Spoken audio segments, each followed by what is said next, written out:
অবশেষে ওই মেঘের আস্তরণ সরিয়ে দর্শন পেলাম ওম পর্বতের। ওই সামনে দেখা যাচ্ছে ওম পর্বত। Har Har Mahadev.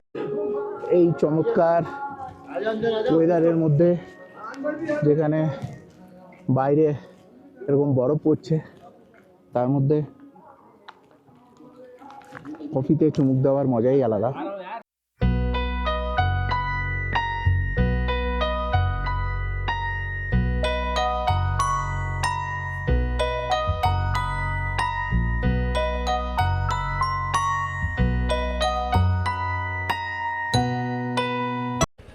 Good morning friends, good morning from গুঞ্জি।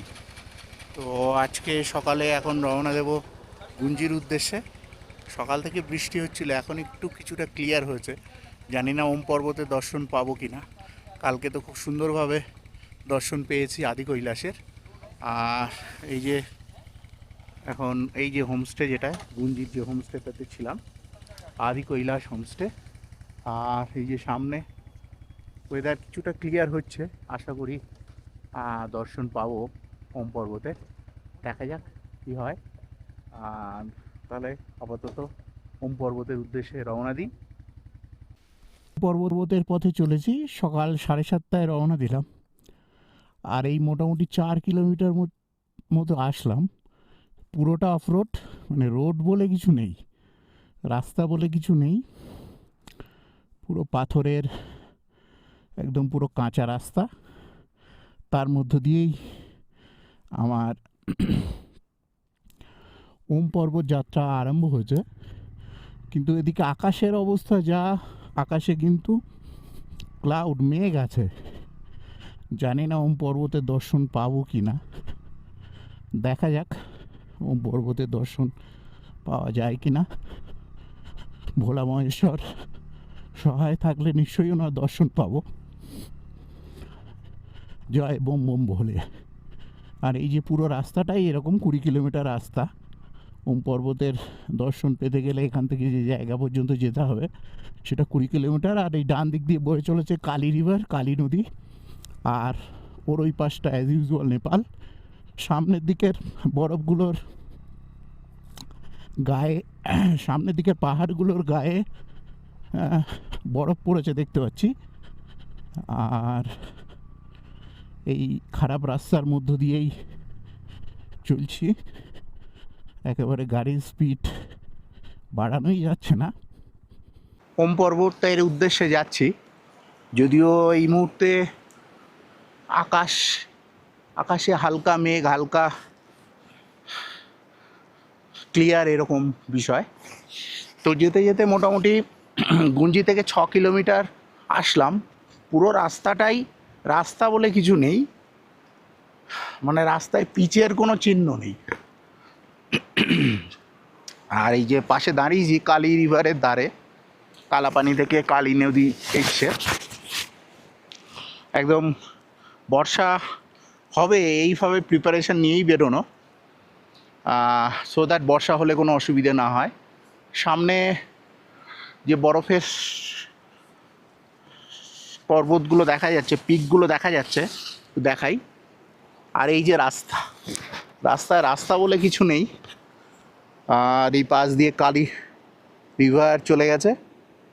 আর এই দিক থেকে আসলাম। আর এই যে রাস্তা, যাই হোক, এই যে কালী নদীর ধার দিয়ে চলেছি। আর এখানে পাহাড়ের ঢালগুলোতে বরফ পড়েছে অল্প অল্প। আর রাস্তা তো অ্যাজ ইউজুয়াল এইরকমই, রাস্তা বলে কিছু নেই। এই যে গাছের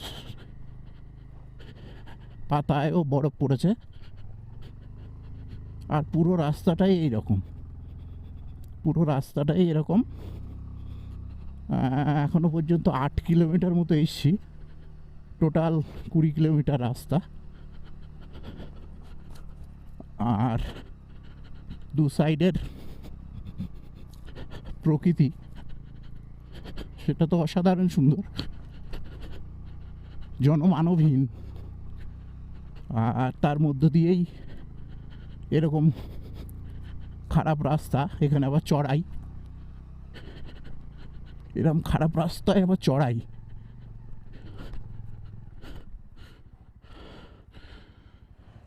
বাপরে, এরকম খারাপ রাস্তা, তার উপরে বরফ পড়ে সেগুলো গলে জল হয়ে গেছে, তার উপর চড়াই। দারুণ দারুণ সিচুয়েশান বলা যায়, দারুণ কম্বিনেশান। কি অসাধারণ চারিপাশটা, একদম রাস্তা, তার দুপাশে অল্প অল্প বরফ জমেছে, আর রাস্তার পাশে দুই সাইডে যে গাছগুলো রয়েছে সেই গাছগুলোর উপরেও বরফ জমেছে। আর রাস্তা তো ওই রকম একই রকম খারাপ, খারাপ মানে রাস্তা বলে কিছু নেই। জানি না কোনো দিন হবে কি না। মোটামুটি 9 কিলোমিটার মতো রাস্তা এসছি। আর ওম পর্বতের ভিউ পয়েন্ট 20 কিলোমিটার গুঞ্জি থেকে, তার মধ্যে 9 কিলোমিটার এসছি। আর এই তো সিচুয়েশান, অসাধারণ দৃশ্য। আর পথের বাঁকে বাঁকে এই সৌন্দর্য আরোহণ করার জন্যই তো ছুটে আসা। পথের বাঁকে বাঁকেই সৌন্দর্য, এই বলছে আমায় দেখ, তো বলছে আমায় দেখ। তো অসাধারণ সৌন্দর্য সামনে, একদম পুরো বরফে ঢাকা অঞ্চল। আর ওই দিকেই আমরা এগিয়ে চলেছি, মোটামুটি 10 কিলোমিটার মতো রাস্তা এসছি, কিন্তু প্রত্যেকটা বাঁকেই সৌন্দর্য। সামনের অসাধারণ দৃশ্য। আর 10 কিলোমিটার পর প্রথমেই কালাপানিতে প্রথম চেকপোস্টে পারমিট চেক হলো। পারমিট চেক হওয়ার পর সামনের দিকে এগিয়ে চলেছি। আর চমৎকার আশেপাশের ভ্যালি ভিউ, একদম পুরো বরফে সাদা হয়ে গেছে, তার মাঝখান দিয়ে কাঁচা মাটির রাস্তা, সেটা দিয়েই আস্তে আস্তে এগিয়ে চলেছি। 11 কিলোমিটার মতো এসছি। ওম পর্বত ভিউ পয়েন্ট 20 কিলোমিটার, কিন্তু ওয়েদারের যে কন্ডিশন, খুব সন্দেহ আছে যে ভিউ পাবো কি না ওম পর্বত। দেখা যাক, না পেলে আর কি করা যাবে। মোটামুটি 12 কিলোমিটার মতো এসছি, এসে এই জায়গাটা দাঁড়িয়ে পড়লাম। চারিপাশটা অসাধারণ ভিউ দেখার জন্য, কি চমৎকার ভিউ, একদম ভ্যালি বরফে বরফে সাদা হয়ে গেছে। যদিও স্কাই যা অবস্থা, ওম পর্বতে দেখা পাওয়ার কোনো চান্স আছে বলে মনে হচ্ছে না, তবু চেষ্টা করব, দেখা যাক। ও, চারিপাশটার দৃশ্য একেবারে মন ভরিয়ে দিচ্ছে। যেতে এখানে একটু দাঁড়িয়ে পড়লাম, আর এই দিকটার ভিউ কি অসাধারণ ভিউ, একদম পুরো চারিদিকে বরফে ঢাকা, তার মধ্যে আমার বাইক। ও, ওপরটা কি অসাধারণ সুন্দর দেখাচ্ছে, কি সুন্দর দেখাচ্ছে, সত্যি মনোমুগ্ধকর। আর এই পাশটা তো একেবারে পুরো মেঘে ঢেকে রয়েছে। দারুণ দারুণ দারুণ দেখাচ্ছে, দারুণ দেখাচ্ছে। এই পাশটায় যদিও পুরো মেঘে ঢাকা, তবু। আর এই যে পথের ধারে ফ্রেশ স্নোফল হয়েছে, পড়ে রয়েছে, কি অসাধারণ পথের সৌন্দর্য, একেবারে মন ভুলিয়ে দিচ্ছে। সঙ্গে রাস্তা তো সেই রকমই, রাস্তা বলে কিছু নেই। আর কিন্তু পথের সৌন্দর্য, প্রত্যেকটা বাঁকে দাঁড়াতে ইচ্ছে করছে, মনে হচ্ছে প্রত্যেকটা বাঁকে একটু সময় করে দাঁড়াই। তো যাই হোক, 14 কিলোমিটার মতো এসছি 20 কিলোমিটারের মধ্যে। ওই 1 ঘন্টা 10 মিনিট সময় লাগলো, তার মধ্যে অবশ্য ছবি তুলতে তুলতে তুলতে তুলতে এসছি, অনেক সময় নেই যে। দারুণ লাগছে চারিপাশটা, পথের দুধারে ফ্রেশ স্নোফল হয়ে পড়ে রয়েছে। আর ডান দিকের পাহাড়টা তো একেবারেই স্নোফলে ভর্তি হয়ে রয়েছে।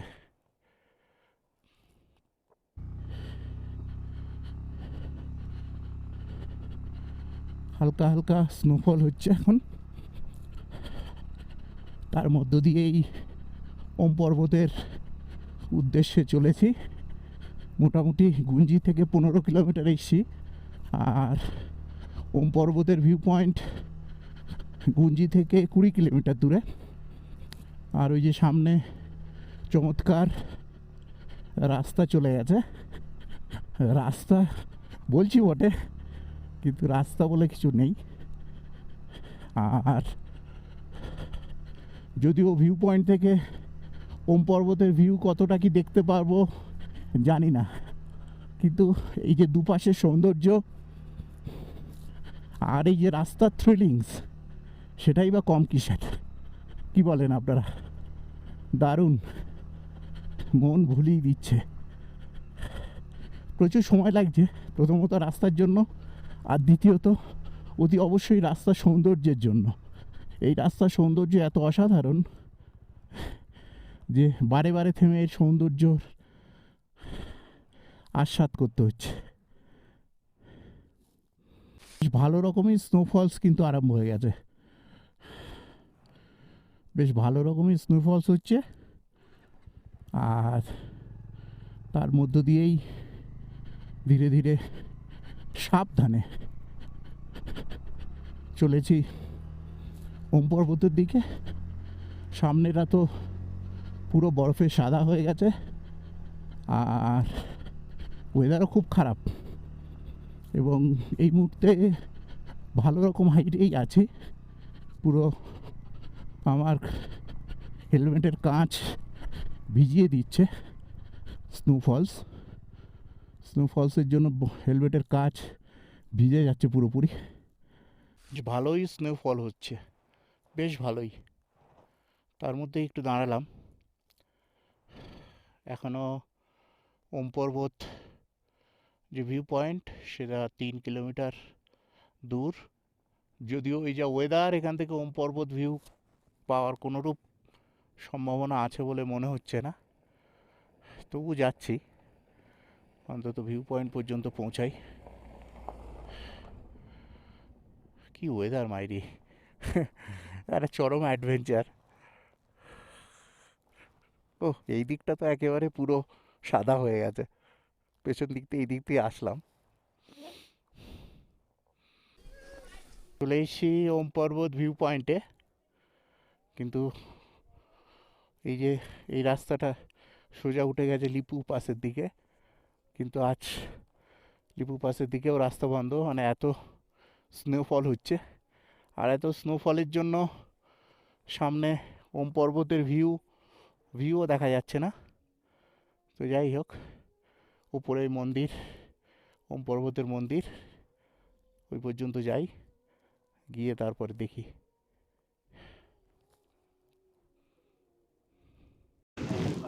এই যে চলে এসেছি ওম পর্বতের কাছে, কিন্তু এখন তো পুরো চারিপাশে মেঘে ঢাকা,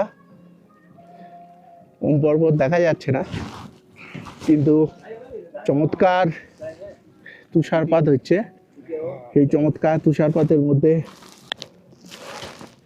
ওই যে দূরে আমার বাইক পার্ক করা রয়েছে, আর এই যে উপরে ওম পর্বতের মন্দিরটা, এখানে একটু কফি খাওয়ার জন্য থামলাম। চমৎকার তুষারপাত হচ্ছে। এই চমৎকার তুষারপাতের মধ্যে ওম পর্বতের দর্শন নাই বা হলো, তো এটাও একটা আলাদা এক্সপিরিয়েন্স, একদম চোখ মুখ ভিজিয়ে দিচ্ছে। এই চমৎকার ওয়েদারের মধ্যে, যেখানে বাইরে এরকম বরফ পড়ছে, তার মধ্যে কফিতে চুমুক দেওয়ার মজাই আলাদা। আহ আহ, বরফ আর কফি কা মজা। ওম পর্বতের ভিউ পয়েন্টের এখানে, যদিও ভিউ পয়েন্টে ভিউ এই মুহূর্তে কিছু নেই, তার কারণ প্রচণ্ড তুষারপাত হচ্ছে।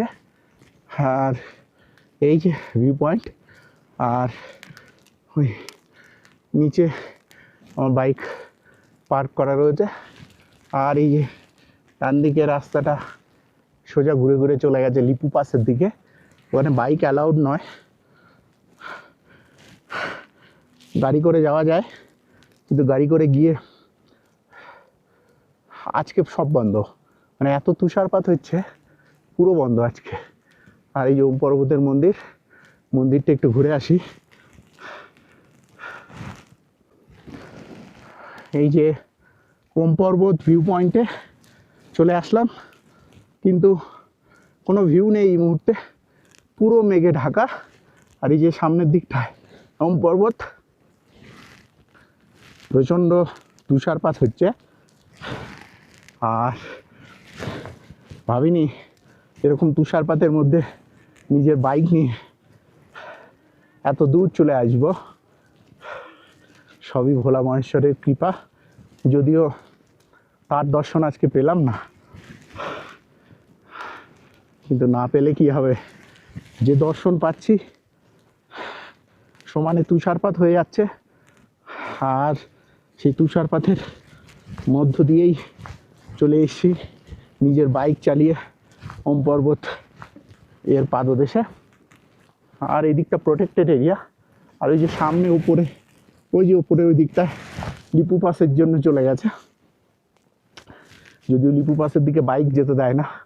আর সামনের এই দিকে তাকিয়ে থাকতে ইচ্ছে করছে দীর্ঘ সময় ধরে, কিন্তু যাই হোক নামতে হবে, সব কিছুই সময়ের সঙ্গে সঙ্গে। আর এই নিচে সারদা রিভারের শব্দ শোনা যাচ্ছে। হর হর মহাদেব, হর হর মহাদেব। মহাদেব তোমার অপার কৃপা, আর কি চাই জীবনে, আর কি চাই জীবনে। নিজের বাইক নিয়ে এখানে চলে আসলাম, তুষারপাতের মধ্যে ঘোরাফেরা করছি নিজের বাইকে, আর কি চাই।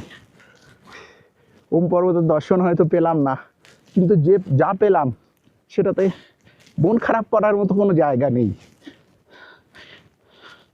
চোখে চোখে জল চলে আসছে।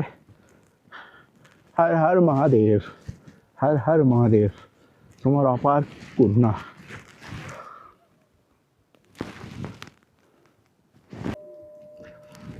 ভিডিও ফটো তোলার জন্য হাত গ্লাভসের বাইরে বের করেছিলাম, হাত যেন একদম পুরো জমে যাচ্ছে, এরকম বিরাট ঠান্ডা। আর ওই যে ওপর দিকে ওই যে রাস্তা ঘুরে ঘুরে ঘুরে ঘুরে লিপু পাসের দিকে চলে গেছে, এত ঠান্ডা, এত ঠান্ডা, গ্লাভসের বাইরে হাত রাখলেই হাত জমে যাচ্ছে। আর এই পাশটার ভিউ, ওহ কি অসাধারণ, কি অসাধারণ। তীব্র তুষারপাত, তার মধ্য দিয়ে আমার ওই নিচে আমার বাইক পার্ক করা রয়েছে এবং এই পর্যন্তই বাইকে আসতে দেয়। এরপর লিপু পাসে যেতে গেলে গাড়ি করতে হবে এখান থেকে, কিন্তু আজকে পুরো লিপু পাস বন্ধ। মানে এত তুষারপাত হচ্ছে যে আমার চোখ মুখ সব ভিজিয়ে দিচ্ছে চারিপাশটা। ও কি অপার করুণা মহাদেব তোমার, অসাধারণ। মন ভরে গেল, মন জুড়িয়ে গেল। আর আস্তে আস্তে নেমে যাচ্ছি। এখানেও হোমস্টে আছে একটা, ফোন নাম্বারও নিলাম। এই যে হোমস্টেটা, এই যে এইটা হোমস্টে, একটাই হোমস্টে সম্ভবত, আর তো কিছু দেখছি না। এ পুরো আমার বাইকে পুরো বরফে ঢেকে গেছে, হেলমেটের ভাইজারও পুরো বরফে,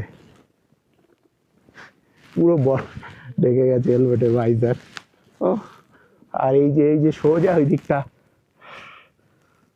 ওম পর্বত, কিন্তু এখন তো দেখা যাচ্ছে না কিছু, পুরো মেঘে ঢাকা। একটু ওয়েট করব, যদি দর্শন পাই একটু ওয়েট করব, দেখা যাক। ওয়েট করেই যাচ্ছি ওম পর্বত দর্শন পাওয়া যায় কি না। একদম নাক কান ঢেকে ওম পর্বতের দিকে ক্যামেরা তাক করে বসে রয়েছি। কখন মহাদেবের দর্শন পাবো। এই যে ডান দিকের এটা ত্রিশূল, বাঁ দিকে ওই যে ওম পর্বতের খুলছে কিন্তু মেঘের আবরণ ছড়িয়ে ওম পর্বতের স্ট্রাকচারটা কিছুটা দেখা যাচ্ছে।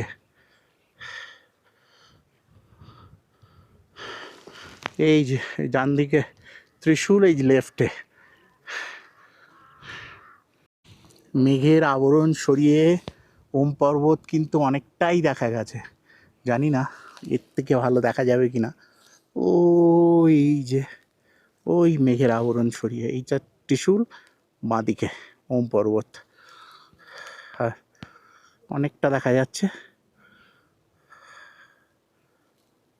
দারুণ দারুণ। অবশেষে ওই মেঘের আস্তরণ সরিয়ে দর্শন পেলাম ওম পর্বতের। ওই সামনে দেখা যাচ্ছে ওম পর্বত। হর হর মহাদেব। অবশেষে দর্শন পেলাম। 3 ঘন্টা ধরে ওয়েট করছি সকাল থেকে ওম পর্বতের দর্শন পাওয়ার জন্য। অবশেষে ভোলা মহেশ্বরের দর্শন পেলাম। ওই যে ওম পর্বত দেখা যাচ্ছে, দারুণ দেখাচ্ছে, দারুণ। এই মুহূর্তে ওম পর্বতের স্ট্রাকচার অনেকটাই খুলে গেছে, এর থেকে বেশি সম্ভবত আজকে আর খুলবে না। এই যে ওম স্ট্রাকচার চলে এসছে ওম পর্বত। 3 ঘন্টা ওয়েট করার ফল পেলাম বলা যায়। ওম পর্বতের দর্শন পেলাম 3 ঘন্টা ওয়েট করে। আর এই মুহূর্তে চারিপাশে দৃশ্যটাও অসাধারণ। এই যে এইখানে এইটা নন্দীর স্ট্রাকচার, আর সামনে ওম পর্বত, আর তার পাশে যে 3টে ত্রিশূলের স্ট্রাকচার দেখা যাচ্ছে, ত্রিশূল। চারিপাশটা অসাধারণ ভিউ, তার মধ্যে দৃশ্যমান সামনে ওই যে ওম পর্বত, অসাধারণ ভিউ। ও জীবন সার্থক।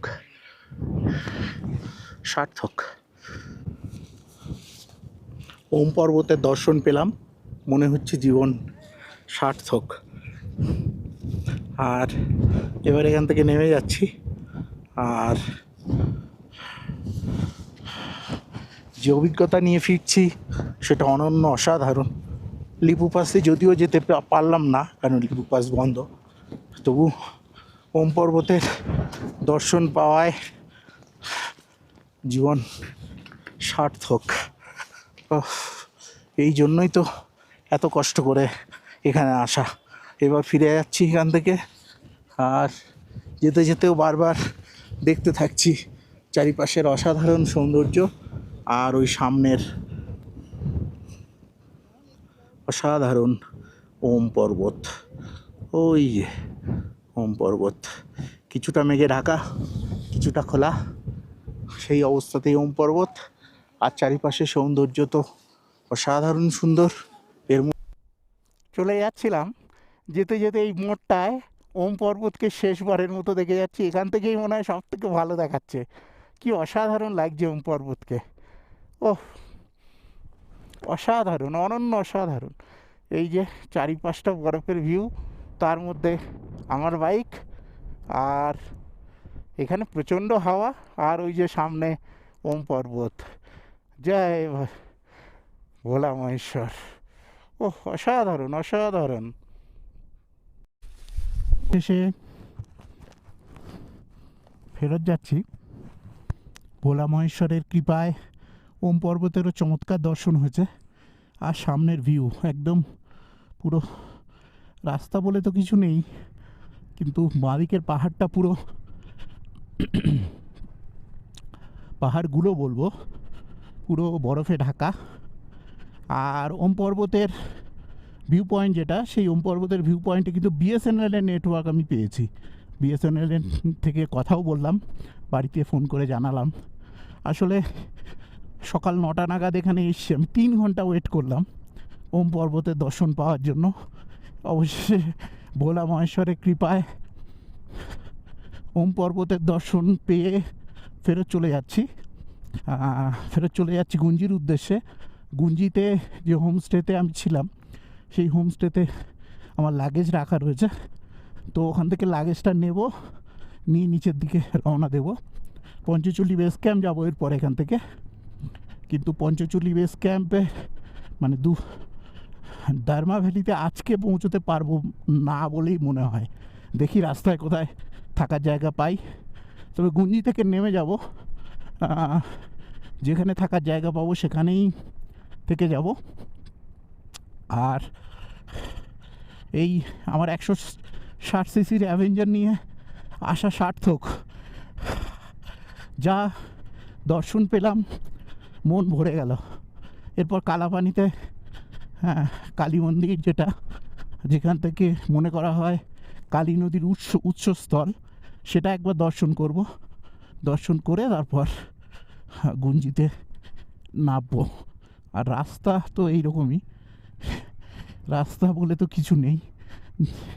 উপরে ওঠার সময়ই বলেছিলাম রাস্তা বলে কিছু নেই। আগামীতে ভবিষ্যতে হয়তো রাস্তা হবে। আর দেখা যাচ্ছে না, ওম পর্বত বাঁকের আড়ালে চলে গেছে। দারুণ দারুণ অভিজ্ঞতা হলো একটা। এবার সোজা গিয়ে দেখা হবে কালাপানিতে, কালী মন্দিরে, কালী নদীর উৎসস্থলে। চলে এসেছি কালাপানিতে কালী মাতা টেম্পলের কাছে। এই যে উপরে সামনে কালী মাতা টেম্পল। আর এর মধ্যে আমার গাড়ির নাম্বার প্লেট কিন্তু ভেঙে গেছে, ব্যান্ডেড দিয়ে আটকে রেখেছি। আর এখানে দেখছি উপরে যাব কালীমাতা টেম্পলে, উপরে। এদিকে আবার ওয়েদার নিচের দিকে খারাপ হতে শুরু করেছে, তো দেখি যাই উপরে কালীমাতা টেম্পলে। কালাপানির কালীমাতা টেম্পল, সেই কালীমাতা টেম্পলে উঠছি। আর এই যে কালীমাতা টেম্পল, মনে করা হয় এখান থেকেই কালী নদীর উৎপত্তি।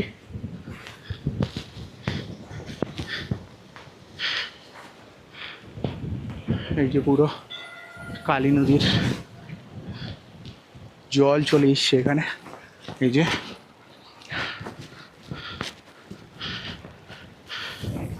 এই জল এখান থেকে এসে নিচে সারদা রিভার, যেটা উপরে ওম পর্বতের কোল থেকে বয়ে এসছে, সেই সারদা রিভারের সঙ্গে মিশে কালী নদী নাম ধারণ করেছে। দারুণ। আস্তে আস্তে হাঁটতে হাঁটতে যাচ্ছি, অনেক লাগেজ আমার কাছে।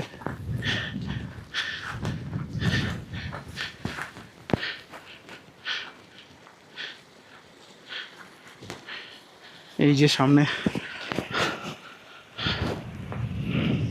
কালী মন্দির, কালাপানির কালী মন্দির থেকে কালী নদীর জল বয়ে গিয়ে, এইটাই হচ্ছে কালী নদীর উৎস, কালী নদীর সোর্স। কালাপানির কালী মন্দিরে চলে এসেছি। আর এটাকে মানা হয় কালী নদীর সোর্স বলে। দেখাই, এই যে এখান থেকে দেখা যাচ্ছে এই যে জল, এটাকেই মানা হয় কালী নদীর সোর্স। আর কালী মন্দিরের ছোট্ট কালীমা। কালাপানির কালী নদীর উৎসস্থল এবং কালী মন্দির দর্শন করে নিলাম। আর এই যে কালী মন্দিরের ভেতরে যেটা দেখালাম, ওখান থেকে যে জল বেরিয়ে, যে এখান দিয়ে জল নির্গত হয়েছে, যে এখান থেকে জল বেরিয়ে সোজা গিয়ে চলে গেছে সোজা গিয়ে চলে গেছে কালী নদীতে। আর এটাকেই কালী নদীর উৎস বলে মনে করা হয়। আর ওই যে কালাপানির কালী মন্দির, যেটা এক্ষুনি দেখালাম, কালী নদীর উৎসস্থল। এবার এখান থেকে বেরিয়ে চলে যাব, আর দেখার কিছু নেই, সোজা গুঞ্জি। এখান থেকে বেরিয়ে সোজা গুঞ্জি, তারপর গুঞ্জি থেকে লাগেজ নিয়ে ঠিক করব যে আজকে আমার গুঞ্জি থেকে লাগেজ নিয়ে ঠিক করব আজকে আমার গন্তব্য কোথায় হবে। দেখা যাক, যত দূর এগিয়ে যাওয়া যায় তত দূর এগিয়ে যাওয়ার চেষ্টা করব। এই যে যেটা দেখাচ্ছিলাম, ওই যে কালাপানির কালী মন্দির থেকে জল বেরিয়ে এসে, যেটা কালী নদীর উৎসস্থল বলা হয়, নিচে নেমে এসে আর ওই ডান দিক দিয়ে বয়ে চলা সারদা রিভারের সঙ্গে মিলিত হয়ে কালী নদীর নাম ধারণ করেছে। আর এটাই পবিত্র কালী নদী। কালাপানির মন্দির দেখে বেরিয়ে পড়লাম। আর গুঞ্জি থেকে কালাপানির মন্দির 10 কিলোমিটার। আর ওম পর্বত যে ভিউ পয়েন্ট, সেটাও এই কালাপানি মন্দির থেকে আরও 10 কিলোমিটার। অর্থাৎ কালাপানি মন্দির, গুঞ্জি আর ওম পর্বত ভিউ পয়েন্ট তার ঠিক মাঝখানে, একদম 10-10, এদিকে 10 ওদিকে 10। আর এই পাশ দিয়ে কালী নদী বয়ে চলেছে। আর সেরকম খারাপ রাস্তায় ফিরে চলেছি। এখন বাজে 1:50। অনেকটা সময় ওম পর্বত ভিউ পয়েন্টে ছিলাম এই কারণে, যাতে ভিউটা অনেক সময় দেখা যায়। আজকেও প্রায় 4 ঘন্টা ওম পর্বত ভিউ পয়েন্টে বসেছিলাম। গতকালও 4 ঘন্টা কাটিয়েছিলাম আদি কৈলাসের পাদদেশে। আজকেও ওম পর্বতের পাদদেশে আরও 4 ঘন্টা কাটালাম। এখন 1:50 বাজে। গুঞ্জির উদ্দেশ্যে রওনা দিয়েছি। গুঞ্জি এখান থেকে 10 কিলোমিটার, যেটা বলছিলাম। আর বাঁ পাশ দিয়ে কালী নদী বয়ে চলেছে। আর সামনে ওয়েদার কিন্তু নিচে খারাপ মনে হচ্ছে। সকালবেলাও হালকা নিচের দিকে বৃষ্টি, হালকা 2-1 ফোঁটা। আর উপরের দিকে তো তীব্র তুষারপাতের মধ্যে গিয়েছিলাম। আর এখন ফিরে গিয়ে গুঞ্জির যে হোমস্টে, সেখান থেকে আমার লাগেজ কালেক্ট করতে হবে। লাগেজ কালেক্ট করে তারপর আবার নিচের দিকে নেমে যাব। আজকে দেখি কোথায় থাকা যায়, বুধি অথবা নারায়ণ আশ্রম, কোথায় থাকা যায় দেখি। নারায়ণ আশ্রমেও চেষ্টা করব, দেখা যাক। আর সেরকমই খারাপ রাস্তা, পুরো খারাপ রাস্তা দিয়েই উঠে এসেছিলাম। আর এখন আবার এই পুরো খারাপ রাস্তা দিয়েই নেমে যাচ্ছে। মোটামুটি গাড়ি ফার্স্ট গিয়ার সেকেন্ড গিয়ারেই চালাতে হচ্ছে। আর যাওয়ার সময় একটা চমৎকার এক্সাইটমেন্ট ছিল।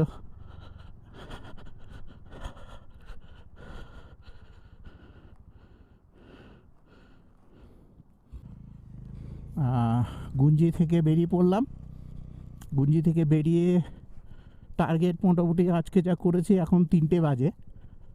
নারায়ণ আশ্রম পৌঁছানো একটু চাপ হয়ে যাবে। নারায়ণ আশ্রম যেতে গেলে রাত হয়ে যাবে, সুতরাং নারায়ণ আশ্রম যাবো না, ঠিক করলাম বুধিতে দেখবো, থাকবো। ইচ্ছা আছে এখনও পর্যন্ত, যদি ওটা কনফার্ম নয় বুধিতে গিয়ে ডিসিশন নেব। আর বুধিতে কিন্তু নেটওয়ার্ক নেই, যা শুনেছিলাম নেই। গিয়ে বুঝতে পারবো, 1 নম্বর। আর 2 নম্বর, ওখানে মনে হয় সম্ভবত নেপালের সিম কাজ করে, তো সেটা একটা বিষয়। আর একটু এগিয়ে থাকলাম। বুধি অবশ্য গুঞ্জি থেকে খুব বেশি নিচে নয়, 24 কিলোমিটার নিচে। তবুও একটা নতুন জায়গায় থাকা হলো। গুঞ্জিতে তো 2 রাত্রি থাকলাম, একটা নতুন জায়গায় থাকা হবে, এই জন্যই বুধিতে যাচ্ছি, অন্য কোনো উদ্দেশ্য নয়। আর নারায়ণ আশ্রমে থাকতে পারলে খুব ভালো হতো, কিন্তু নারায়ণ আশ্রমে তো অত দূর পৌঁছতে পারবো না, সেই কারণে নারায়ণ আশ্রমে যাব না। আর এই যে বাঁ দিক দিয়ে চলে এসছে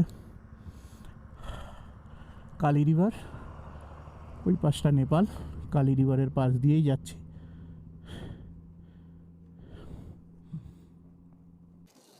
আমি মোটামুটি এই 4:30 নাগাদ বুধিতে পৌঁছেছি।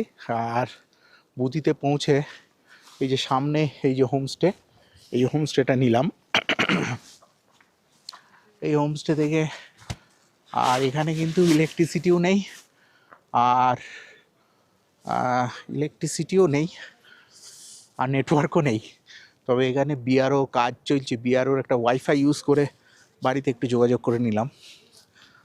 আর এই যে ছোট্ট গ্রাম বুধি, টেম্পারেচার ভালোই। বুধির পর থেকেই গুঞ্জির উদ্দেশ্যে যে মানে উপরে ওঠা সেটাই আরম্ভ হয়েছে। আর ওপাশটা নেপাল, পাশ দিয়ে যথারীতি কালী নদী বয়ে চলেছে। আর ছোট্ট কতগুলো ঘরবাড়ি নিয়েই বুধি গ্রামটা। গুঞ্জিতে আর থাকতে চাইলাম না। আর নারায়ণ আশ্রমে এখান থেকে অনেক দূর, এখানেও বেশ কতগুলো কিন্তু হোমস্টে আছে, তো চাইলে এখানেও থাকা যায়। আমি যেমন গুঞ্জিতে আর না থাকতে চেয়ে এখানে থাকার প্ল্যান করলাম। এই আমার হোমস্টে। বুধিতে এসে এই যে ঘরের ভিতরে ঢুকে বললাম হোমস্টে। এই হোমস্টেটা দেখা, এখানে 4টে বেড আছে, আর রেট নিল 4টে বেড আছে। এই যেখানে টয়লেট কিন্তু কমন, এই যে সোলারের আলোয় চলছে মোটামুটি। আর একদম মানে শুয়ে পড়েছি, বেশ ঠান্ডা এখানেও। আর কালকে রওনা দেব পঞ্চচুল্লি বেস ক্যাম্পের উদ্দেশ্যে। আজকে 23শে অক্টোবর, কালকে গিয়ে পঞ্চচুল্লি বেস ক্যাম্পের দার্মা ভ্যালিতে থাকবো। এখান থেকে পঞ্চচুল্লি বেস ক্যাম্প মোটামুটি 110 কিলোমিটার মতো। তো সকাল সকালই রওনা দেবো, ভাবছি 7টা 7:30 নাগাদ রওনা দিয়ে দেবো। আর পঞ্চচুল্লি বেস ক্যাম্পে থাকবো, ইচ্ছা আছে দার্মা ভ্যালিতে থাকবো, ইচ্ছা আছে পঞ্চচুল্লি বেস ক্যাম্পে ওই যে ছোটো 3 কিলোমিটারের ট্রেকটা করার। দেখা যাক, শরীর ঠিক থাকলে, পারমিট করলে করব। আর এখানে তো আমি একাই আছি, যদিও 4 বেডেড রুম, আমি একাই আছি। তো এই পর্ব এখানেই থাক বন্ধুরা, ওম পর্বতের পর্ব। আবার দেখা হচ্ছে রাস্তায় পঞ্চচুল্লি বেস ক্যাম্পের পথে।